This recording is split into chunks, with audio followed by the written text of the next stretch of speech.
Hello everyone, welcome to this webinar. Today I'm going to be talking about my texture workflow in Mari. I'm going to be discussing my Leviathan Sentinel project. Before we begin, I just want to thank a few people. First of all, I just want to thank David Letondor. He was the guy responsible for the model of Leviathan. So he provided the model, and I was responsible for the UVs, textures, and lookup. So this project was created for my advanced texturing course at Think Tank Online a couple of years ago. And if you want to know more about the school and the course, you can access this website down here. And I also want to thank Foundry for inviting me to do this presentation, this webinar today. And you know, I'm really happy to be here and sharing with you this workflow. So let's jump right into it. Before we begin with the workflow per se, I just want to talk a little bit about the role of a texture artist. And I feel like as texture artists, we have the great opportunity in our hands when we have an asset. It doesn't matter if you're working in your own project or if you're working in a production. I feel like we have the opportunity to tell a story through our textures. Any detail that you add, any scratch that you add to your hovercraft, to your robot, or any scar that you add to your character, it's a story that you're telling, right? And that's something that I keep telling my students, and I keep telling people that ask me questions online is like, don't worry too much about the technical aspect of things, and try to focus a bit more on the fundamentals. You know, like how can you look at real life materials and textures, and how can you tell a story with that? You know, and that's something that I think can help you a lot with any project you have. You know, think about storytelling and how to tell a good story. So this presentation, I broke down this presentation into two parts. The first thing I'm going to do is I'm going to show you an overview of this project, like all the steps that I went through to finish Leviathan for my course. And then after this presentation, all the slides that I'm going to show you, I'm going to go to Mari and then show you the file. And I'm going to show you two different workflows. I'm going to show you the layer workflow that I used. And then I also going to show how I translated the layer workflow into a node-based workflow. Okay, so this is just a timeline. It doesn't necessarily follow this exactly. You know, like actually, I would say that this first stage here is pretty accurate. That's pretty much what happens, how it goes. But then this area here, it's a bit mixed up. Like you don't need to develop these masks before this. It depends a lot on the project, but we're going to discuss this a bit more later on. So this is the final render of Leviathan. This is a few close-ups. And let's talk about the prep stage. The prep stage is when I like to start searching for references, and I think about the textures in my library. This is a very important step, and you probably heard this already. If you're working on any project, doesn't matter if it's texturing, if it's sculpting or modeling, you know, references are essential for a good, realistic, if you want to achieve a realistic project. And that's the first step to me, especially for this asset, because I didn't have a concept art. So I kind of had to design the look of it from scratch. So I used the PureRef app.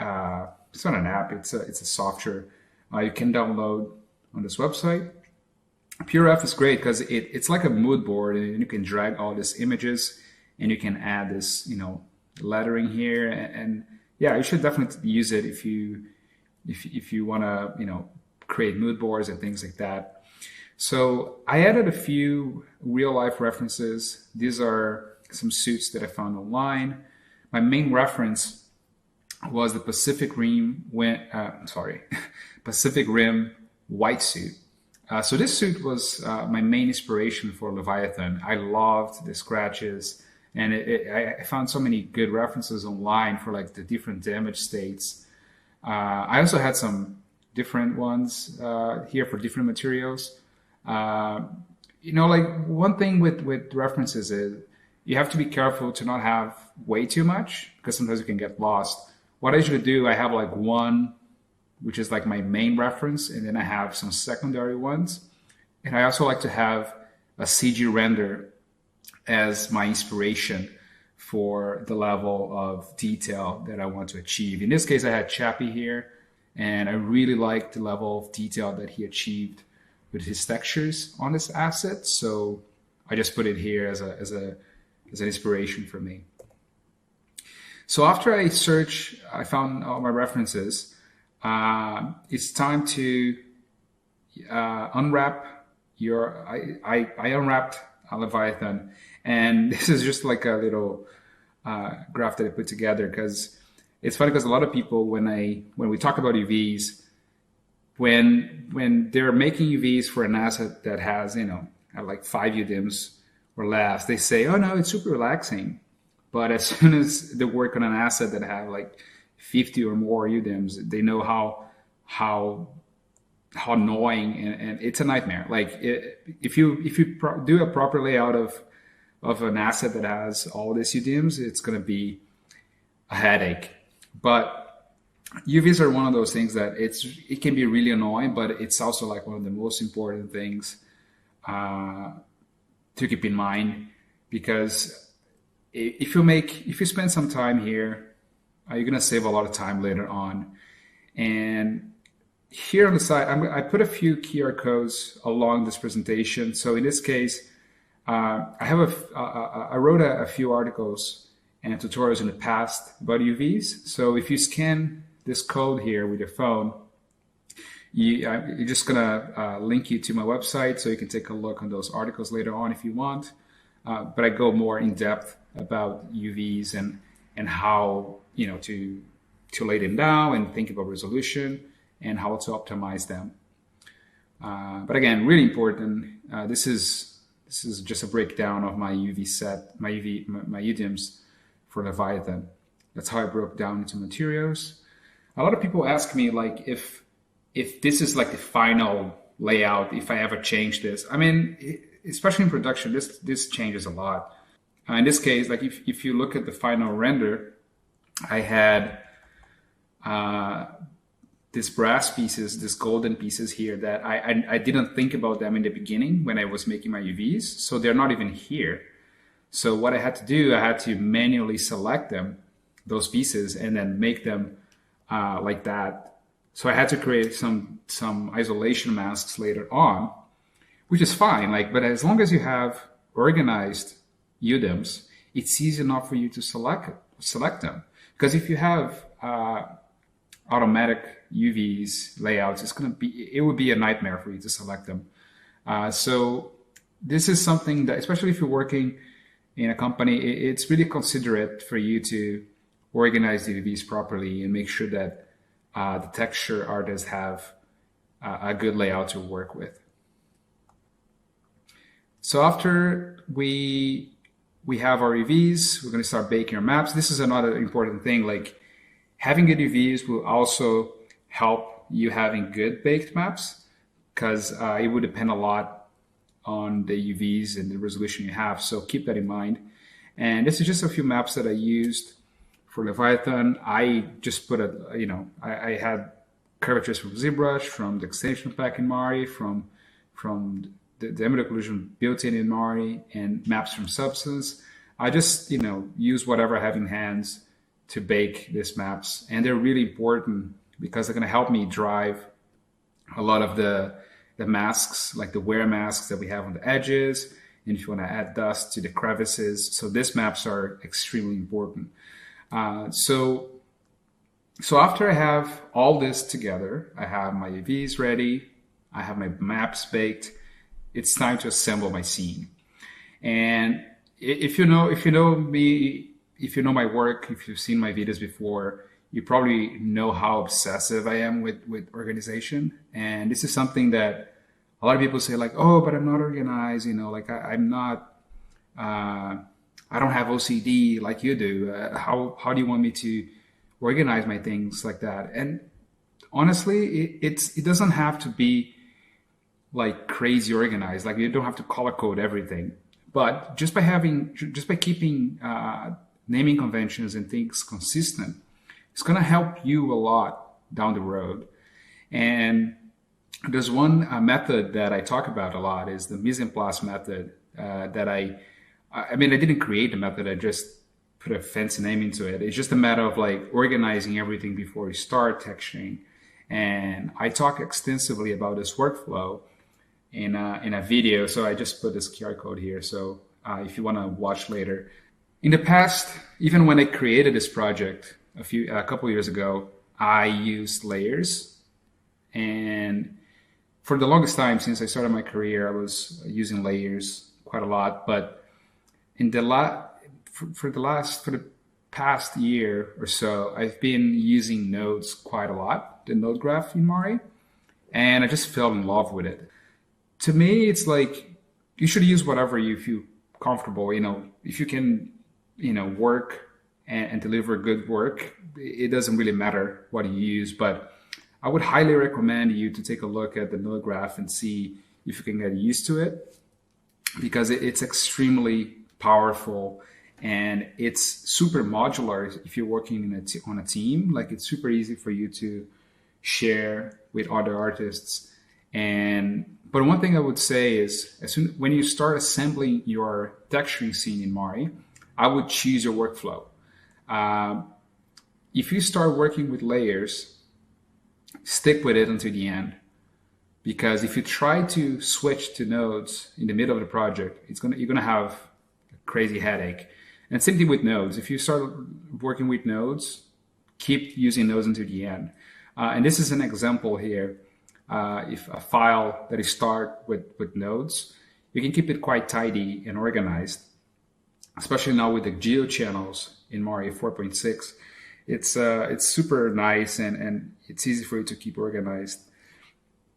But this is a case where I started with layers and then I looked at my node graph.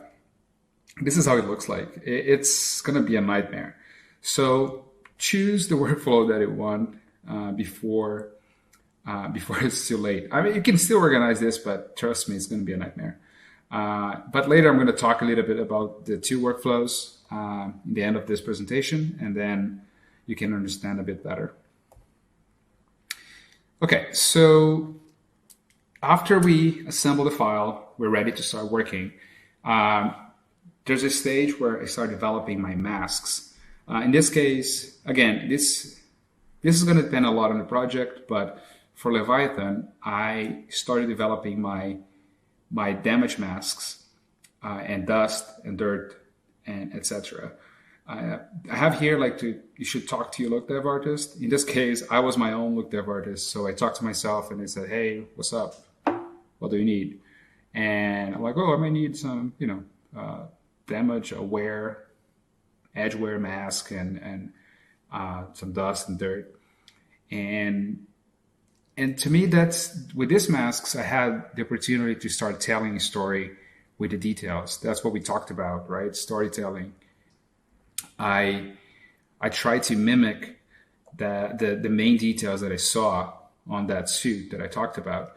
And one thing that I failed a lot in the beginning when I started creating these masks was that I was relying too much on my curvature masks that I had, the curvature that gave me access to all these edges. And I was like, oh man, this looks awesome. Look at all these edges. I want to, make them all, I want to have wear on every single edge. It's going to look super cool. But then I got some feedback from Justin, who was helping me at the time. And he's like, dude, just look at the reference. And when you look at the reference, when you actually look at it, you see that it's not every edge that is worn, it's just a few areas. You have some main areas of interest, and then the rest you have some relief. And that's something really important that I even put it here. So you have to be careful and make sure to break away from proceduralism. Nowadays, we have many tools that make it easier for us to create these masks and these damage masks. But the most important thing is for you to attain to realism and make sure that you create something that feels real instead of just like thinking that looks cool, So that's something that it really took me some time to develop that. In the end, you can see here, I don't have every single edge worn anymore. I only have like some main areas of interest and then some edges that are broken. And yeah, so this map was the one that took me the longest to edit and to paint, and I kept editing until the end. That's another thing. Like it doesn't. I'm not saying that you have to finish it and be done with it. You can always go back and adjust as you go along. And this other two masks were a bit simpler, but they also like helped a lot to bring the look in the end. So after I'm done with my masks, I finally started to develop my main channels, my main maps. So I'm talking about my diffuse or color, spec maps, gloss, bump. Again, it would depend a lot on the asset that you're working on, but for Leviathan, I started with broad strokes, keeping it simple as much as possible.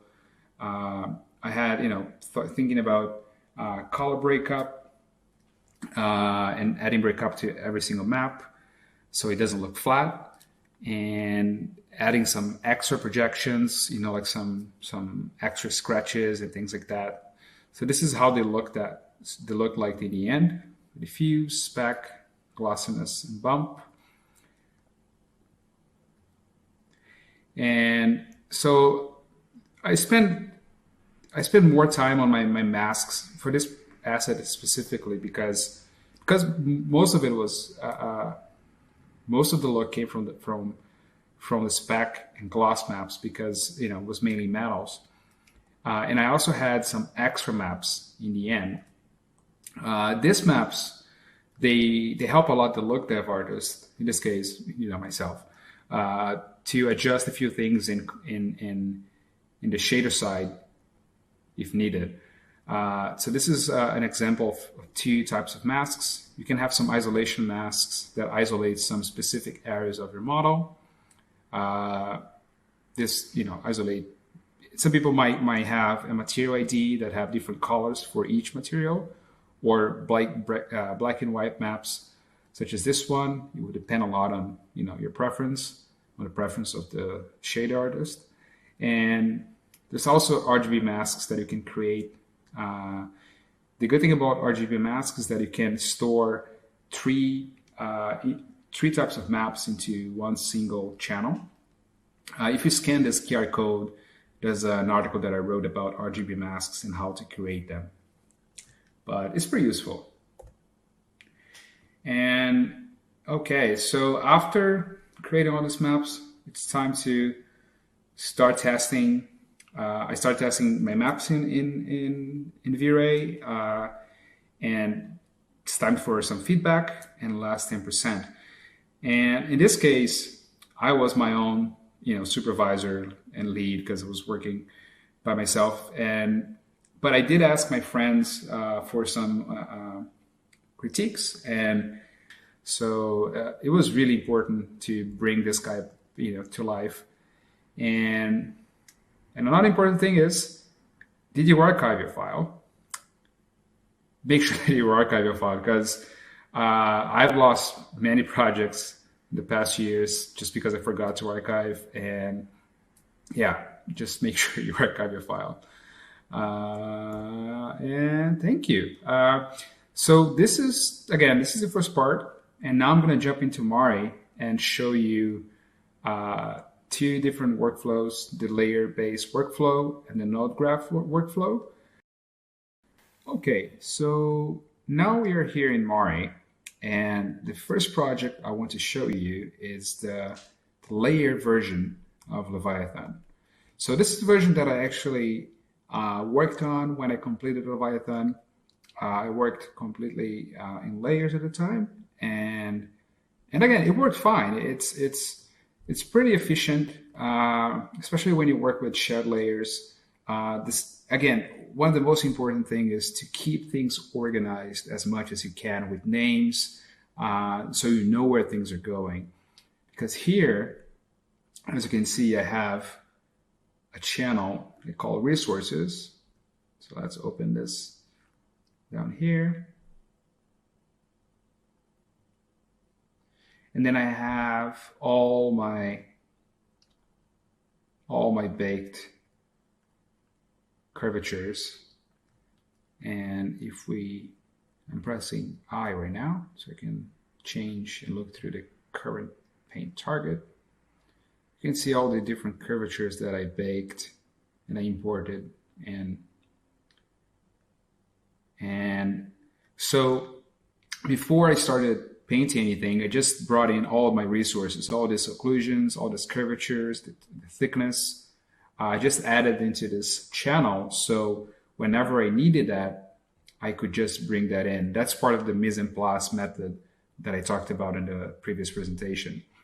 And if we go to our diffuse channel,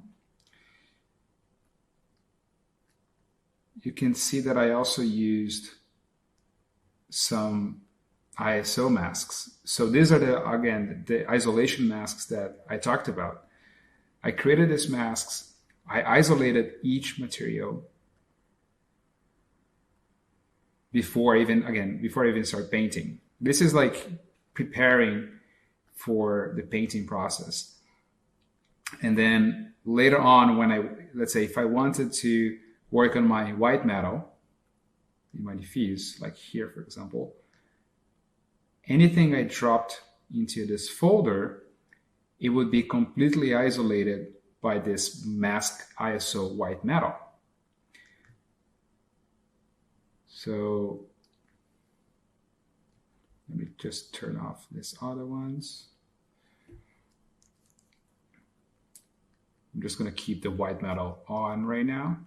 And let's say if you want to add let's say you want this one to be white metal. If you update that mask now by filling it white, look at that. That's part of the white metal now. Look how easy that is. If I want to, okay, I want this to be white metal as well. So let's fill that mask with white. Boom, white. The other thing you have to keep in mind is previously I had these patches into a different mask ISO. So you just have to make sure to go back and find where you had that and then make it black so it blocks in there. So when you turn everything on,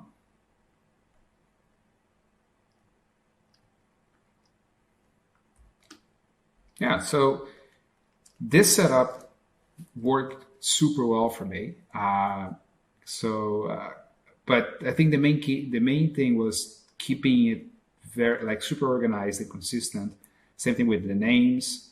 Again, I have a bit of OCD when it comes to names, but you don't have to go that crazy with this.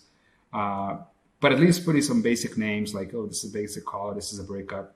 That's going to help a lot of people, especially if you're working on a project. And yeah, so here I'm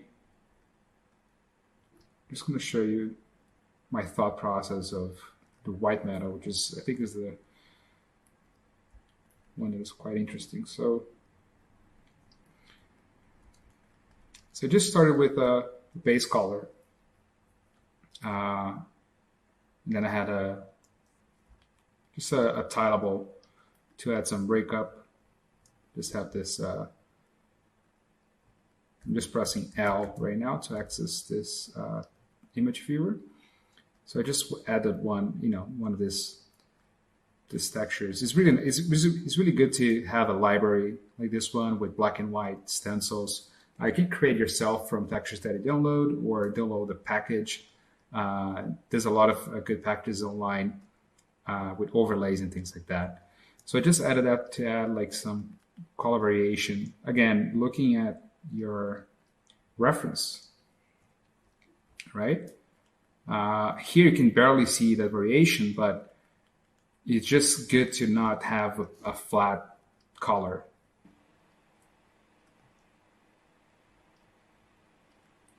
So after adding my breakup, I had a broad variation, which is basically I had my occlusion with some levels and a breakup texture on top of it. And then I had a second broad variation with my thickness, and just using an HSV, which uses the color below, and then you just adjust the hue and saturation a bit. But as you can see, the color by itself, it's pretty plain and pretty basic. But as soon as you go and you add the damage, this is I have the damage on top of here of everything. That's when you bring that to life, right? Again, it's super simple. There's not a lot of complexity, but when you put things together, it just makes sense. And that's why I spend a lot of time developing the mask where with some stencils. Here are some stencils that I used to add that kind of detail. Some painted metal.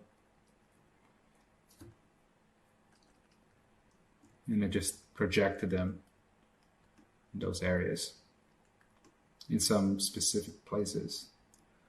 And again, if we look at other parts, again, they're pretty much the same, like especially things like the brass. I just added some grunge breakup to it, but most of the detail came from the spec.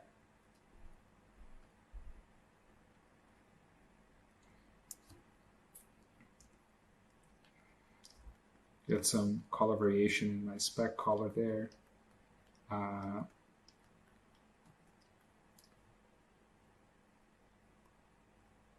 And same thing with the gloss. When we put all these maps together, and as you can see here on the side,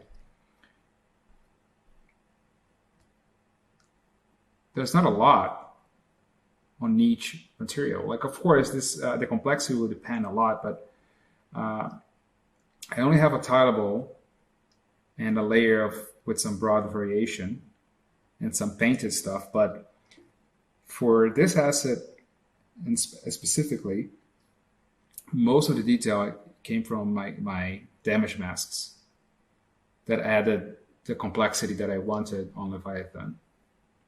So yeah, so this is an overview of the layer. Again, I used layers for many years, and I was happy with layers until I fell in love with nodes. And it's actually funny because I neglected nodes for the longest time. I had friends telling me to go and try nodes, and I always said, no, layers is the way to go, and nodes, it's never gonna catch on. Nobody's gonna use it. And now I'm here talking about nodes. And that's what I'm going to do next. I'm going to close this guy. Oh, before I close, I just want to show you how my node graph looks right now. So if I open here, my node graph, it's down there. Brace yourselves. Look at that. It's just a mess because every time you create a layer here, this layer is also being created in your node graph. So that's how Mari always worked. Like, they always had the node graph in the background. That's why sometimes it's not a good idea to work with both systems at the same time. I I would rather choose one or the other. Okay? Okay, everyone. So I have my Node version of Leviathan here. And I just want to start showing you this mockup workflow that I created. So I just imported the maps that I had. Obviously, I didn't work with the nodes on this project, like I said, but I just imported the maps here so you would see how it would work on this project if I had started with nodes instead of layers. Before we look at the node graph down here, I just want to talk a little bit about this new feature that is in the new Mari 4.6, which is the GeoChannel. If you open your Objects tab and you go down, there's an option here called GeoChannel Properties. And down here, as you can see, I have all these maps already. And all of that are maps that I imported into Mari, and I transformed them into GeoChannels. I can access them at any time. I'm going to create a new GeoChannel. You're going to see that I have in my node properties here, I have all the same GeoChannels that I have up there. Let's say if you want to import something, you can create a new channel by clicking on this plus button, and then you see GeoChannel 1 down here. Let's say if you want to add a new curvature B, you can just click on this button. It's going to open this dialog, and then you can search a curvature and import, and then you're going to have it ready for you. Another way you can do it, as you can see it here, to turn this ISO mask brass into a GeoChannel, you can easily right-click there, go to Export Flatten, and then Export Flatten to GeoChannel. So that's going to allow you to add this channel into your list, and then you can access it anytime you want, right? So that's the first thing I would do, just like create all the maps that I might need, like all my occlusions, my curvatures, and then just add them to my GeoChannels. And down here, you can see that these are all the channels. This is what I have here. So I have all my isolation masks ready. And on the side, I also have some of my auxiliary maps here. So if I want to access this thickness somewhere else, I can just create a GeoChannel and then search for thickness.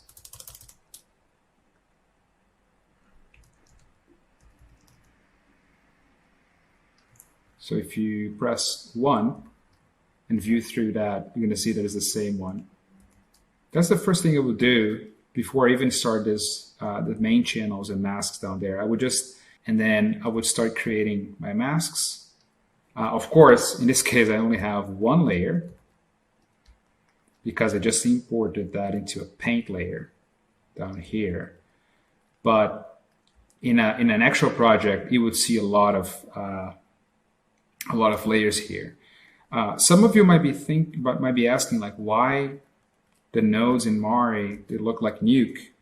Because some people might be used to the nodes in Mari being horizontal, and the reason is I feel more comfortable with this look.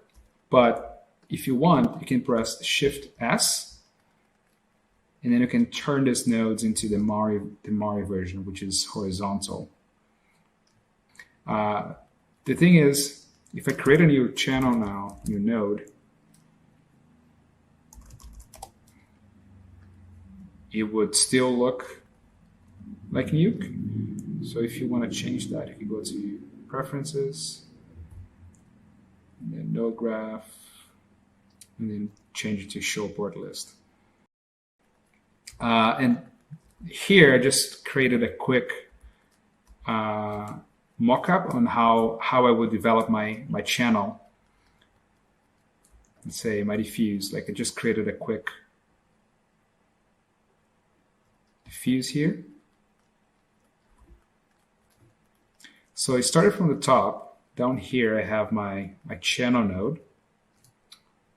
As you can see, I've just created this channel node. And it starts from the top. I know this might sound super confusing for those who never used nodes in Mari or never seen nodes before, but don't worry. I'm planning on creating a set of tutorials for those who are transitioning from layers to nodes. So keep tuned on my social media. I'll let you guys know as soon as I finish developing something. So okay, back to it. I just started with again, just like with my layers, I started with a base color, and then I added an HSV node, that color, and then here, this is my mask. Just plug that into, which is pretty much a geochannel with my thickness map. And then I use some levels in it to invert. I'm just going to my node properties here. And then I just have a cloud with some levels. And I just changed my blending mode to overlay. Okay, I'm using that as a mask. And when you put it together, it's just a little bit of variation here. If you change the HSV, it's just like a subtle variation with that thickness. And then down here, I just added my where with a darker color. As you can see, I just use a geochannel again to access that mask where that I imported there.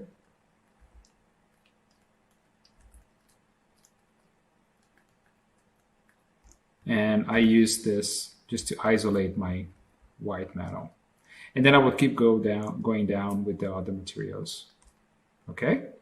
This might seem super confusing for a lot of you guys.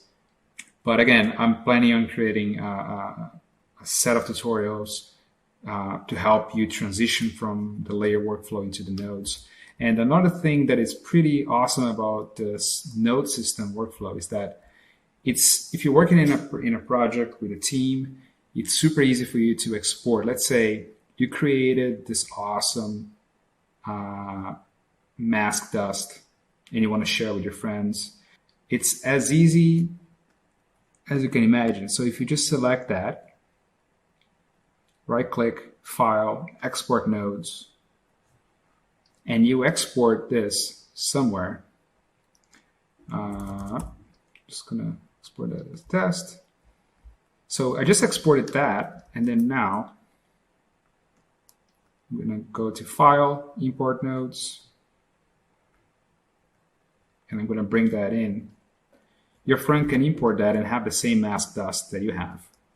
So it's great for modular workflows, and as you can see, it's super clean and it's easy to see where things are going. And I would highly recommend you adopt this workflow as soon as you can. And again, it doesn't matter that the layers. I'm not saying that the layer system is bad. I'm just saying that I learned that the node graph can be extremely useful and can make you extra productive in your production workflow. Okay? And thank you for joining me today. See ya.